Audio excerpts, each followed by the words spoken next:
আদরের সন্তান হারিয়ে মূর্ছা যাচ্ছেন মা। অন্যদিকে ছোট বোনের চোখের পানি যেন বাঁধ ভেঙেছে। স্থানীয় সূত্রে জানা যায়, বুধবার সকালে মোটরসাইকেলে করে স্ত্রীকে নিজ বাড়িতে নামিয়ে দেন রেজাউল করিম কিনা।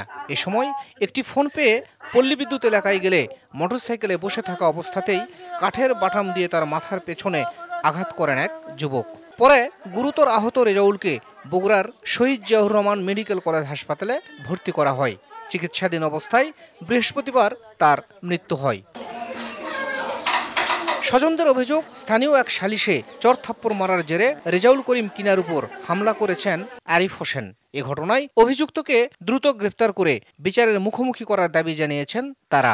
কে যেন মোবাইল করেছে, পল্লী বিদ্যুৎ আসেন ভাই। পল্লী বিদ্যুৎ গেছে, যাওয়ার পরে এক পাও মোটর সাইকেলের উপর, এক পাও নিচে দিয়ে কথা করছে। পিছন থেকে আসে মাথা আঘাত করেছে। তখন বাবা পড়ে গেছে, বাবা মাটি মোটর সাইকেল নিয়ে পড়ে গেছে। সব থেকে বড় আঘাতটা করছে ওর মাথাতে, মাথার খুলি ফাটে গেছে, পুরা ব্রেনে রক্ত জমাট হয়ে গেছে। বিচার সালিশের দরবার বসছিল আর কি। আমার চাচা শ্বশুর ওই কামালের যে ছেলে আছে, পরকীয়ার জের ধরে একটু শাসন করছিল। আমরা মনে করতেছি ওই জের ধরেই হয়তো বা এই হত্যাকাণ্ডটা তারা চালাইছে।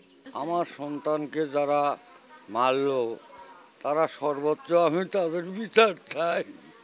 তাকে মেরে ফেলতে হলো কেন, এটার জবাব কোনটুকু প্রতিবাদ চাই।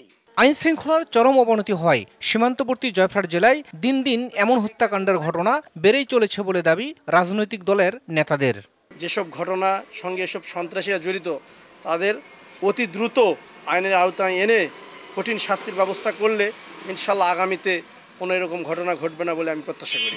দ্রুতই অপরাধীকে শনাক্ত করে গ্রেপ্তার করা হবে বলে জানিয়েছে পুলিশ।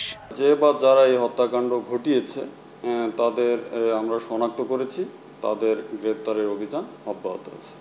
জয়ফ্রাটের পাঁচবিবি উপজেলা স্বেচ্ছাসেবক দলের যুগ্ম আহ্বায়ক ছিলেন রেজাউল করিম কিনা। শাহিদুল ইসলাম সবুজ, সময় সংবাদ, জয়পুরহাট।